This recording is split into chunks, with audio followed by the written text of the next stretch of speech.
সন্দেশখালী কাণ্ডের 20 দিন পরেও অধরা শেখ শাহজাহান। তৃণমূল নেতার বাড়িতে তল্লাশি অভিযানে গিয়ে কিছুই পায়নি ইডি। পাওয়া গেছে শুধু ফাঁকা ব্রিফকেস, আলমারি ও খালি। ইডির ওপর হামলা কাণ্ডের 19 দিন পর এই অভিযান ঘিরে প্রশ্ন তুলেছেন বিরোধীরা।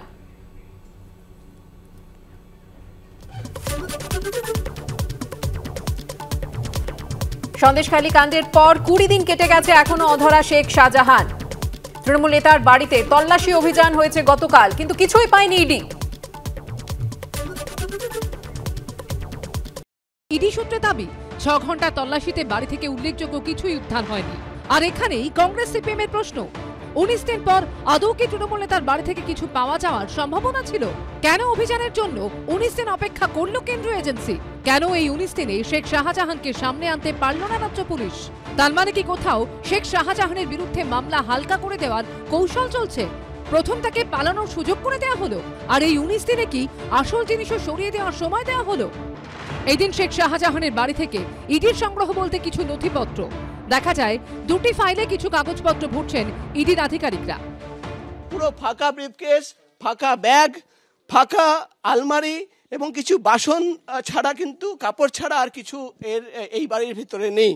এখন ইডি আধিকারিকরা, তুমি দেখতে পাচ্ছ সামনে ল্যাপটপ, সিজার লিস্ট তৈরি করার জন্য সেই ল্যাপটপে কিন্তু রাখা ছিল, এবং যে উইটনেসদের আনা হয়েছিল যাদের সামনে কিন্তু সিজার লিস্ট তৈরি করার কথা বা গোটা বাজেয়াপ্তের প্রক্রিয়া চালানোর কথা, সেই উইটনেসরা এখন ছাদের ওপরে রোদে বসে রয়েছেন। তো বোঝাই যাচ্ছে যে এতদিন পর, আগেই কিন্তু সন্দেহ করা হচ্ছিল যে 19 দিন কেটে গেছে, 19 দিন পর কি কিছু পাওয়া যাবে? ইডি সূত্রে খবর, বাড়িতে মিলেছে 3টি খালি ব্রিফকেস, আলমারিও কার্যত ফাঁকা। জামা কাপড় ও বাসনপত্র ছাড়া আর কিছুই নেই শেখ শাহজাহানের বাড়িতে। তাৎপর্যপূর্ণ বিষয় হলো, সন্দেশখালী কাণ্ডে গত 17 জানুয়ারি এক পুলিশ সুপার ও এক সিবিআই আধিকারিককে নিয়ে সিট গঠন করে দেন বিচারপতি জয় সেনগুপ্ত। অথচ এরও 5 দিন পর বিচারপতি সেনগুপ্তর সিট গঠনের সেই নির্দেশকে চ্যালেঞ্জ করে 22 তারিখ প্রধান বিচারপতি ডিভিশন বেঞ্চে যায় ইডি। এই সময় নষ্ট নিয়েও প্রশ্ন তুলছে বিরোধীরা। প্রকাশ সিনহা, আবির দত্ত ও সমীরণ পালের রিপোর্ট, এবিপি আনন্দ। এই পর্বের আলোচনা আমি শীর্ষেন্দু বাবুকে দিয়ে শুরু করব। শীর্ষেন্দু বাবু, ঠিক যে বিষয়টা নিয়ে প্রশ্ন তোলা হয়েছিল, হাইকোর্টেও আমরা দেখেছিলাম যে ইডির তরফ থেকে এই প্রশ্ন তোলা হয়েছিল যে কি পাওয়া যেতে পারে, কিন্তু এটা তো ঠিক কথা যে 19 দিন পর ইডি এই দ্বিতীয়বারের অভিযানে এসেছিলেন, যেখানে বারবার যে প্রশ্ন উঠছিল যে কেন এতদিন নয়, ওই বাড়িতে যে আর কিছু পাওয়া নাও যেতে পারে তা নিয়ে কিন্তু সাধারণ মানুষের মনেও প্রশ্ন ছিল। আর ঠিক তেমনটাই হলো, ফাঁকা আলমারি, ফাঁকা ব্রিফকেস। কথায় আছে চোর পালালে বুদ্ধি বাড়ে। তো ইডি 19 দিন বাদে যখন গেল, সেই প্রবাদটাই মনে পড়ছে। আজকে সেই দিন যে ঘটনা ঘটেছিল তার টাওয়ার দেখে দেখা গেল যে শাহজাহান তার বাড়িতে আছে। 3 মিনিটে 28টা ফোন। যখন আক্রান্ত হলো সরকারি কর্মচারী, সেখানে তো অনেকগুলো সেকশন হয়, যে সেকশনে 353, 332, 333, 10 বছরের জেল, সেগুলো এফআইআর দিলেন না। সেখানে অনেক জায়গাতে দেখবেন যে কিছু ফোর্স গেল, গন্ডগোল হলো, সেই মুহূর্তে ফোন করে অন্যান্য ফোর্স ডাকা হয়। কেন ইডি গেলেন না? ইডিকে কেন ফোর্স দিলেন না? আর রাজ্য সরকার বলছেন পুলিশকে জানিয়ে নাকি যেতে হবে। আরে ডাকাত ধরতে চোরকে জানিয়ে যেতে হবে? এটা কখনো হতে পারে? আইনের তরফ থেকে তো এরকম কোনো নির্দেশিকা নেই যে ইডিকে জানিয়ে যেতে হবে। কোনো নির্দেশিকা নেই। তাও বললাম যে ইডির তরফ থেকে তো নানা রকম আশঙ্কার কথা বলা হয়েছিল হাইকোর্টে, তারপরেও ইডি কেন এতটা দেরি করলো? একদমই তো তাই। ইডি এতদিন দেরি করলেন, উনি তো দিনক্ষণ দেখছিলেন পঞ্জিকা থেকে দিনক্ষণ দেখছিলেন যে কবে গেলে শাহজাহান নিরাপদ স্থানে চলে যাবে। আর ওই অকর্মণ্য এসপি, তাতে দক্ষ এসপি হয়ে গেছেন ওখানে, যে ওনাকে নিরাপদ স্থানে রেখে দেওয়া হয়েছে। অনেকে ভাবছিলেন যে 40টার মতো গিয়ে চিচিং ফাঁক বলবেন আর সব কিছু দুর্নীতির কাগজ, ল্যাপটপ, সব গুপ্তধন বেরিয়ে চলে আসবে। কখনো হতে পারে? ইডি কেন জাননি? ইডিকে এই জবাবদিহি আদালতে করতে হবে, অবশ্যই করতে হবে। আজকে সিট গঠন করে দেওয়া হয়েছিল। সিট গঠনে ওনাদের দুজনের নাম দেওয়ার কথা ছিল। ওনারা 5 দিন বাদে আজকে চিফ জাস্টিসের ঘরে গেছেন। কেন দুজনের নাম দেননি? কেন আপনারা জাননি? আপনাদের ওপর আঘাত করা হয়েছে। PMLA, prevention of money laundering act, money laundering এর 3টে স্টেজ, সেই 3টে স্টেজে আজকে টাকাটাকে সরানো হয়েছে। সেগুলো আপনারা জানলেন না।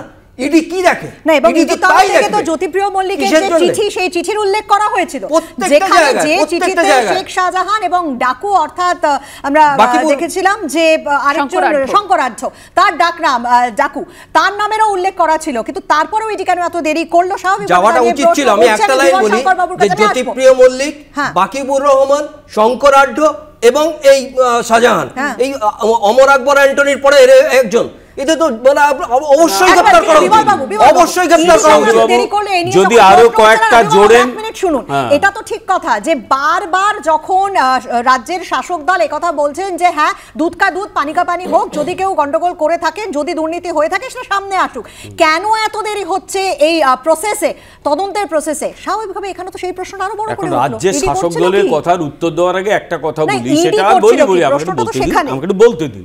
সেটা হচ্ছে বীরভূমের কেষ্টর অধিকাংশ বেআইনি সম্পত্তি বাজেয়াপ্ত হয়েছে, তারপরেও দলের শীর্ষ নেতৃত্ব যদি বলে সে এলে তার জায়গাটা ফিরে পাবে, সে দলের সম্পদ, সেই দলের কোনো স্টেটমেন্টকে আপনি গুরুত্ব দিতে পারেন, আমি দেব না। কোনো প্রমাণ কিন্তু আরে এখনো কি হয়নি কোনো মুশকিল, কিছু। অভিযুক্ত না হলে তার সম্পত্তি বাজেয়াপ্ত হয় কি করে? কোর্ট কি করে অর্ডার দেয় ওটা? সুতরাং তার বিরুদ্ধে প্রাইমা ফেসি প্রমাণ তো রয়েছে, একজন তো লয়ার আমার পাশে রয়েছে। এক, দ্বিতীয় কথা হচ্ছে শাহজাহানকে প্রথম দিন যখন ইডি ধরতে গিয়েছিল, আমিও বলছি যে সেদিন ভুল হয়েছিল, অনেক বেশি ফোর্স নেওয়া উচিত ছিল, কিন্তু তারপরে আপনি আশা করেন যে ওখানে ওই শাহজাহান তার জিনিসপত্র রাখবে, ওই দিনই সরিয়ে দিয়েছে, তাহলে 19 দিন পরে গেল কেন? আমি যতটুকু আইন বুঝি, আবার বলছি আমার পাশে একজন আইনজীবী, উনি অনেক ভালো বুঝবেন, সেটা হচ্ছে এই রাজ্য সরকার তার প্রশাসন বাকিবুরকে বার করে দিতে চাইছে, যেভাবে হোক হালকা ধারা দিয়ে বাঁচিয়ে দেওয়ার চেষ্টা করছে। ইডি বা সিবিআই ওখানে শেখ শাহজাহানকে বাঁচানোর চেষ্টা করছে, আমার ধারণা হয় লুকিয়ে রেখেছে, নহলে এই দলেরই কিছু লোক, স্থানীয় লোক, তারা ওকে পাচার করে দিয়েছে। যে একটা লোককে ওই প্রশান্ত মহাসাগরীয় দ্বীপে পাঠানো হয়েছে, বিনয় মিশ্রকে, একে জানি না মায়ানমার পাঠানো হয়েছে কিনা।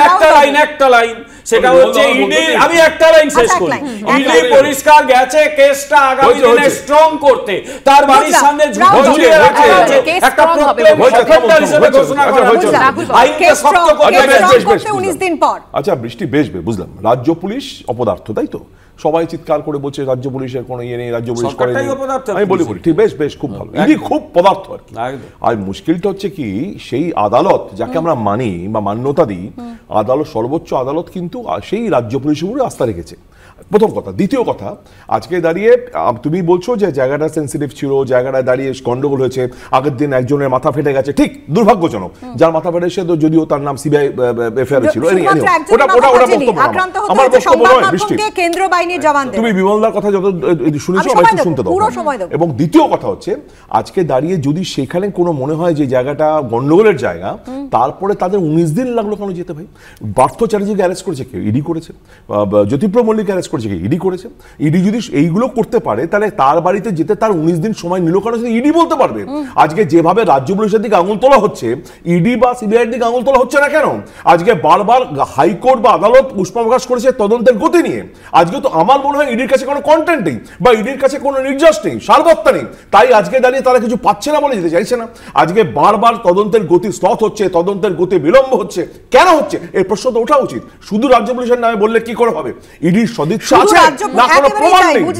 শুধু রাজ্য পুলিশের দিকেই যে আঙুল উঠছে তা কিন্তু নয়, আমরা বারবার না, একেবারেই সেটা নয়।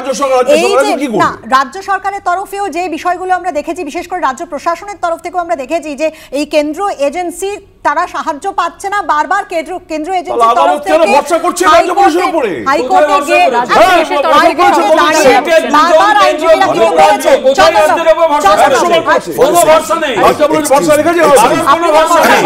সেই বিষয়ে আমি আসছি, কিন্তু আমি চন্দ্রবাবুর বক্তব্য শুনবো। যে কথাটা বললেন আইনানুগ কথা, আইনের বিশ্লেষণ, আমি একটু প্রশাসনিক দিকে যাই।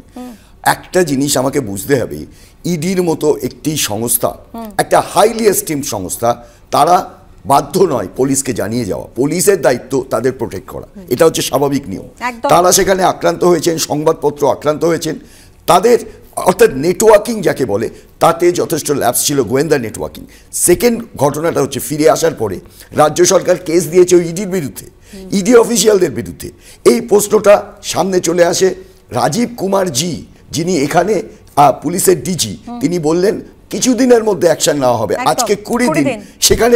সেখানে প্রমাণ হচ্ছে রাজ্য পুলিশ এক পেশি কাণ্ড কারখানা করছেন। কিন্তু একটা ইম্পর্টেন্ট প্রশ্ন রয়ে গেছে, ইডি যখন আক্রান্ত হয়, কেন্দ্রীয় এজেন্সি স্বরাষ্ট্র মন্ত্রকের একটা বিবৃতি আছে, একটাও বিবৃতি আছে যে ইডির ওপর আক্রমণটা হলো কেন? আমি প্রশাসনিক স্তরে বলছি, কোর্ট যা করছে, কোর্ট ইন্টারভেন করছে, স্বরাষ্ট্র মন্ত্রক কেন একবারও বললেন না, রাজ্য সরকারকে সতর্ক করলেন না, অ্যাকশনের দিকে এগিয়ে দিলেন না?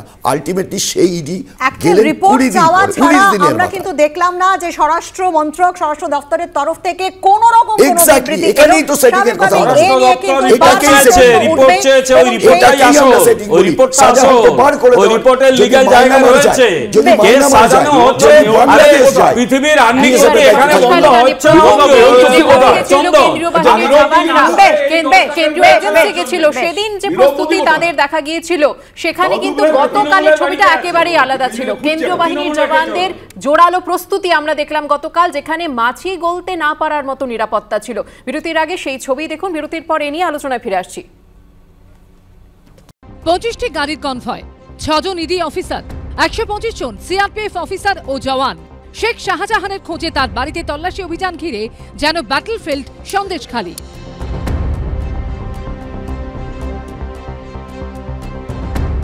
ইডি শেখ শাহজাহানের তালাবন্ধ বাড়ির সামনে পৌঁছানোর 2 মিনিটের মধ্যে সেখানে চলে আসে স্থানীয় নাজার থানার পুলিশ। রাজ্য পুলিশের 35 জন অফিসার ও কর্মী তৃণমূল নেতার বাড়ির চত্বরে পজিশন নিয়ে নেন। आने में इतना टाइम लगेगा, मैं कितना वेट करूं? We are cooperating with searching.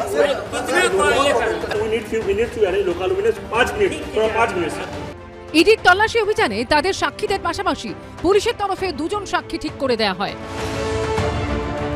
এনারা যা সার্চ করবে অ্যাজ এ উইটনেস হিসেবে, লোকাল উইটনেস হিসেবে তোমরা 2 জন প্রেজেন্ট থাকবে। ওরা যেখানে ঘরে সার্চ করবে, যেটা খুলে দেখবে, তোমরা সেখানে প্রেজেন্ট থাকবে। যদি তোমাদের কিছু সাসপিসিয়াস মনে হয় তো আমাদেরকে ইনফর্ম করতে পারো। ক্লিয়ার? ঘটনার ভিডিওগ্রাফি নিয়ে সাময়িক বাদানুবাদ হয় পুলিশ ও ইডির আধিকারিকদের মধ্যে।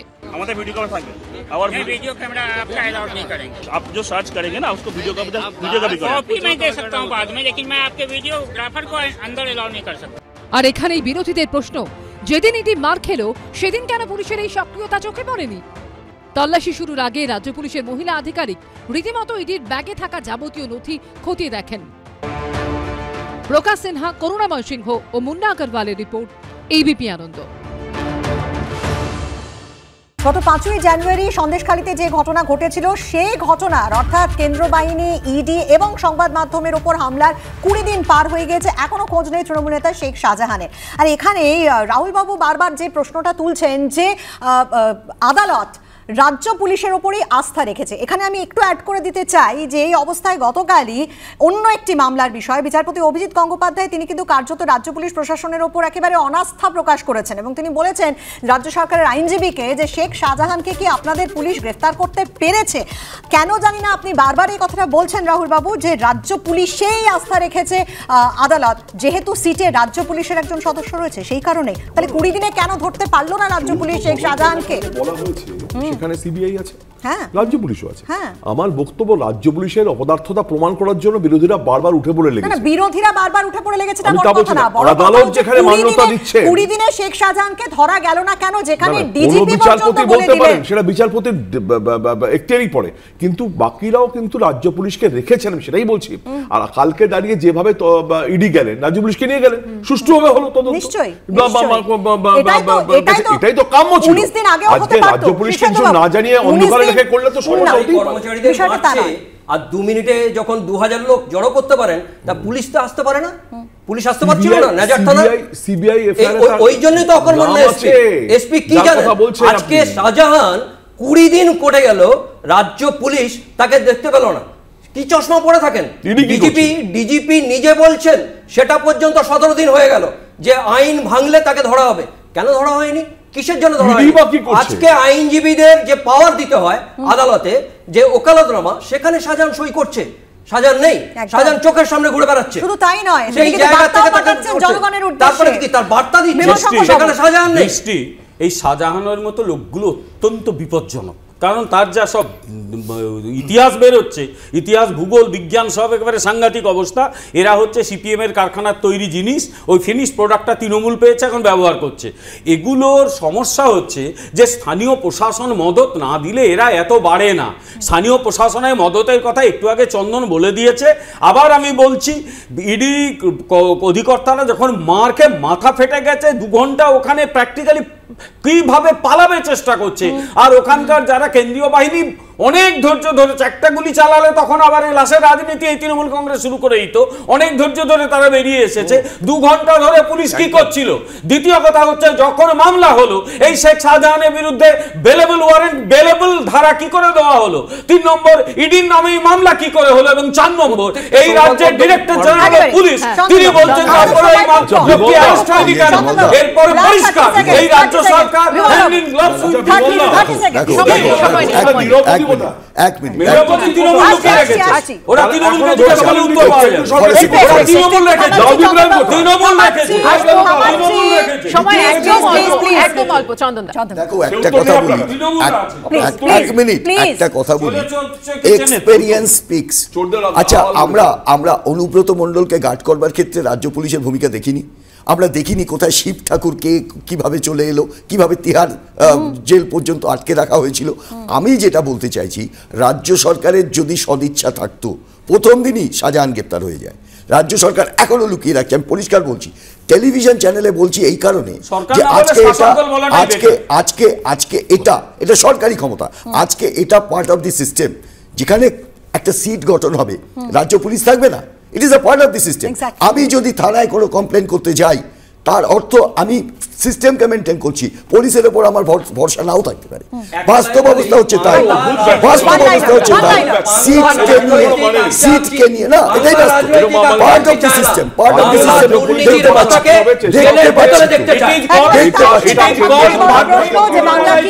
মানুষ কি চায়। সকলকে ধন্যবাদ জানাচ্ছি স্টুডিওতে আসার জন্য। আলোচনা এখানেই শেষ করছি, অন্যান্য খবর নিয়ে ফিরে আসছি আনন্দ সকালে, সঙ্গে থাকবেন আপনারা।